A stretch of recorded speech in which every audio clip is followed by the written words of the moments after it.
2 days ago, Lynn showed up at our home drunk. She was so drunk she could barely walk. And I'm still surprised she managed to drive herself to our place. I invited her inside and she was crying a lot. At first, I thought something terrible had happened to her. I tried to comfort her, but she just hugged me and kept saying she wished she could find a man like me. She also complained that all her boyfriends had dumped her, rambling incoherently. I stood still and let her vent. Hey gang, welcome back to the Hollowed Halls of Magic's Monologue. Magic here, your curator of personal growth and the sage keeper of the keys to today's tome of wisdom and knowledge. Today's video: would I be the a-hole if I didn't tell my wife that her best friend tried to kiss me?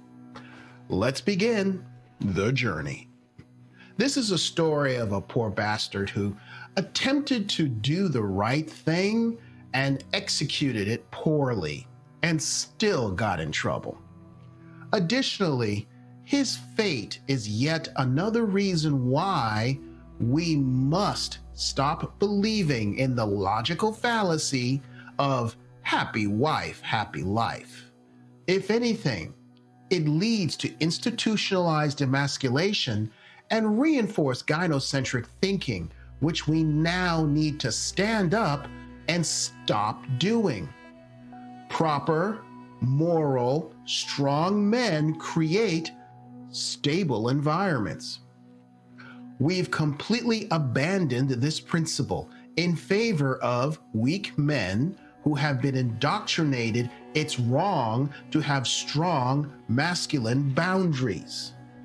Look at our society, the dating market, marriage. This guy's sad experience will provide us with all some good lessons today, especially on why boys need strong male role models and that happens when they are raised without them. It often has detrimental effects on who they become and who they marry. For some of you, this video will be a tough one to listen to. I ask that you stay with me to the end and then go wild in the comments section. He writes, I've been married to my wife for 2 years. She and her best friend have been friends for more than 15 years, long before I met either one of them. To be honest, I never noticed any indication that my wife's friend had feelings for me. Her friend and I have been alone together often, and not once did she make a move. It has always been entirely platonic. He has not said how long the courtship was, and I hope for his sake it was at least 4 years. However, how much do you want to bet he didn't vet her friend? Guys, you always need to vet her friends too. You need to learn what their value systems are. If they're divorced, why did they get divorced? And don't accept the "he was abusive" excuse. Talk to the ex if you can. A woman's friends can make or break a marriage overnight for a dozen reasons. Her friend, who I will call Lynn for obvious reasons, and I are close. Not overly close, but close enough to consider each other as friends. This was never an issue for my wife. Lynn visits us almost every week or twice a month, give or take.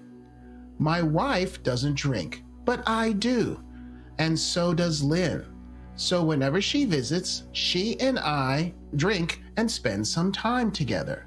Sometimes she brings her boyfriends. Other times, she comes alone. 2 days ago, Lynn showed up at our home drunk. She was so drunk, she could barely walk. I'm surprised she managed to drive herself to our place. I invited her inside, and she was crying a lot. At first, I thought something terrible had happened to her. Okay, so in other words, she switched to Minionese, which is the language of the minions, and you needed subtitles. I tried to comfort her, but she just hugged me and kept saying she wished she could find a man like me. She also complained that all her boyfriends had dumped her, rambling incoherently. I stood still and let her vent. Okay, hold the phone, please. So your wife's best friend comes over drunk. I will assume she knew your wife was not going to be home and says she wished that she could find a man like you, and all her boyfriends had dumped her, meaning she can't keep a man, or she's a carousel riding Chad chaser, and he didn't see the red flag on the play here? When your woman's friend drops that compliment on you, it's time to be extra vigilant because there's a good chance the sabotage is coming. Not always, just be mindful. Then, out of nowhere, she started kissing me. I was completely shocked, but I quickly pushed her away and asked her what was she doing. Good for you, because that never ends well, unless you're in a bad porn movie. She apologized profusely, crying and saying she was sorry. I told her to keep her distance. After a lot of talking and venting, I decided she was too drunk to drive. I dropped her off at her home. When my wife came back later, she asked why was Lynn's car still at our house. I told her everything, except the part about the kiss. Slap to the back of the head. Well then, dude, that's not everything. Are you serious? What a dumbass move. Guys, you find yourself in this situation. You must come clean immediately. All of it. Anything held back will make it look like you have something to hide. And come on, we all know if the friend decides to lie and play victim, who is most likely going to be believed here? This woman just made a move, the husband of a 15-year friendship. So there's no debating what kind of person she is. Even if you have a good wife and she supports you, there's always will be a lingering doubt in her mind of, what if? This guy has now compromised himself and opened himself up to extortion. Since then, Lynn has been texting me a lot, apologizing and begging me not to tell my wife. She insists it was a genuine drunken mistake. I believe that. Like I believed President Biden when he said he would not pardon his son Hunter. Oh wait, he lied and did it anyways. Alcohol lowers your inhibitions, so you can do what you really want to do in the first place. She claims that if I tell my wife, she'll lose her best friend. I haven't replied to her yet, nor have I told my wife. Slap to the back of the head. That was for not telling your wife the full story. I'm really torn. On one hand, I don't want my wife to lose her best friend over what genuinely could be a drunken mistake. Slap to the back of the head. Drunken mistake is an excuse, and frankly, dude, I'm beginning to think you're weak. You're a man. Act like one. Take charge. Lead your relationship with sword and shield in hand and go face the dragon. Um, when I say dragon, I'm talking about the truth, not your wife. On the other hand, I feel like I shouldn't hide this from my wife. If the truth comes out later, my wife might stop trusting me altogether. Duh, you think? I don't think this was an affair or intentional betrayal since Lynn was heavily intoxicated and I didn't reciprocate.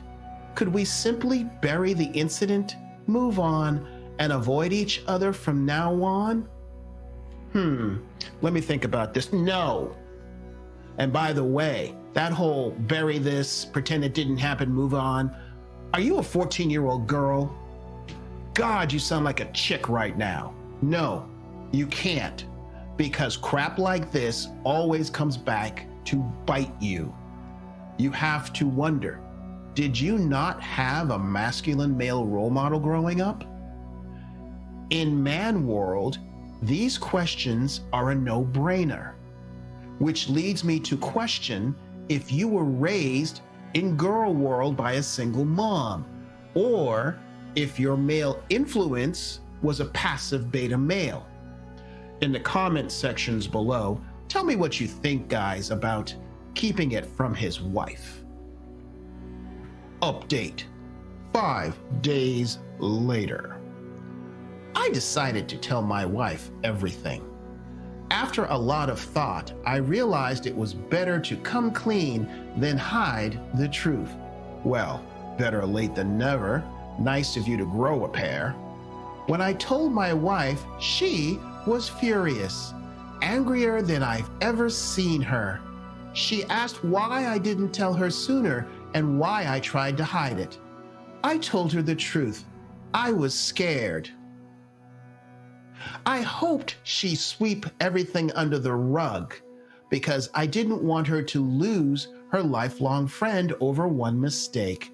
But then I realized that hiding the truth would make me lose her, and I couldn't risk that. Slap to the back of the head. Oh God, where do I start? The level of excuses reinforces my belief this guy was raised by a single mom, and I'm going to be brutal here. He's acting like a woman. If you are afraid of your wife, then you are in a dysfunctional relationship at best, toxic at worst, and you not only need to get out, you need psychological help. When a woman knows you are way more invested in the relationship than she is, she will lose all respect for you. If a woman does not respect you, she will not love you. And at that point, you are just a convenient ATM. Chances are the next step is systematic emasculation, if that hasn't begun already. She asked if I had ever cheated on her, and I told her that I never had and never will. She broke down crying, saying she felt betrayed because she trusted me so much. I hugged her, reassured her that I never betrayed her, and explained how shocked I was when Lynn kissed me. And here we go. Instead of her seeing that he ultimately told her that her best friend tried to stab her in the back, she is now manipulating and twisting it around on him. Which leads me to another point. Many times you cannot give women too much certainty because for some illogical reason that makes no sense to men but makes sense to them, they get bored and then they need drama. Once she calmed down, my wife laid down strict rules. Excuse me? So what you're saying here is you never wore the pants in this relationship, right? Gentlemen, can you see where weakness gets you? I'm no longer allowed to talk to any of her friends or be close to any women outside of our family members. She also told me to block Lynn. When I asked what she planned to do, she said it was between her and Lynn and none of my business. There, right there. Total emasculation, disrespect, and control games. This now is about her maintaining dominance over him and grinding him under her boot. It's easy for me to say this is what happens when you don't maintain a masculine frame. However, it's looking a lot deeper than that. She also demanded complete transparency and an open phone policy going forward. I agreed without hesitation. She made it clear that if I ever hide anything from her again, no matter how small, she will leave me. Okay, stay with me, guys. I have comments on this ultimatum and manipulation tactic at the end. I don't know what happened and what both of them talked about, and my wife wouldn't tell me either. All she says is, it's none of my business. She's still super pissed at me, and I try my best to make her happy and ended up doing embarrassing private stuff for her, which I never was and still uncomfortable to do. Huh. So, but at least my wife is happy. I think at this point, gentlemen, we can all agree he is in an emotionally, if not physically abusive relationship, as he has all the classic signs of an abused spouse. This man needs serious help. I do not know what else I could have done, but I tried my best and gave it all. I came clean, told her everything, did everything she asked for me. I tried my best to please her, and she's still angry, but at least she's with me and isn't leaving me unless I make another stupid mistake. Okay, here are the lessons I want to impart. Never make your woman your entire world. Yes, provide and protect. However, don't lose sight that it's a symbiotic relationship. And when it gets too one-sided, it's time to change it. Call her out on it. Or, last resort, plan your exit. I will tell you, happy spouse, that includes you, happy house. It's easy to say he lost his frame. However, I strongly believe this guy never had it to begin with. Dare I say, this guy was emasculated by his mother or damaged by his father, so he's overly identifies with women long before he met his wife. I wouldn't be surprised if that is why she married him, to be her provider bitch. And if it turns out she has a guy or girl on the side, I wouldn't be surprised. He is ripe for the open marriage talk, threat, and ultimatum. At the end of the day, she has convinced him he is in the wrong, and it's all his fault like an abuse victim. This is why how young boys are raised determines the kinds of women they marry. Many of these young men who did not have masculine role models end up marrying women who are just like their mothers. Well, if their mom was a great woman, that's fine. However, since they didn't have the proper family balance, they're so desperate to create a family that they go running off with the first woman who gives them attention. And then they're afraid to lose them. At which point that woman looks at, oh my gosh, he's afraid to lose me. I could do anything I want to him. In the comments section below, I want to read what lesson you took from this story. And if you know a guy like this, please introduce him to my channel. If you found value in this video, then help a brother out by doing 3 things. Give me a thumbs up, subscribe, hit the bell, and share this with at least 3 friends who need to learn from this channel. Confession is good for the soul and this channel. Send me your personal relationship stories to share, or if you see an article online you think I should cover, send the link to stories@magicsmonologue.com. If you have a moment, subscribe to my locals, Rumble, X, Getter, or Gab for future politically incorrect content which this platform would probably not appreciate. Through this, you're leading by example, encouraging other men to rise higher, and ensuring you live a life of passion, purpose, and prosperity. If you are watching this on YouTube and want another video like this one, then click here and watch my short video called The Silent Power of Fathers Shaping Success in Kids. Otherwise, if you can't wait for my next new video, then click on one of these right now and watch another. Know the risks, play the game wisely, and I'll see you in the winner's circle.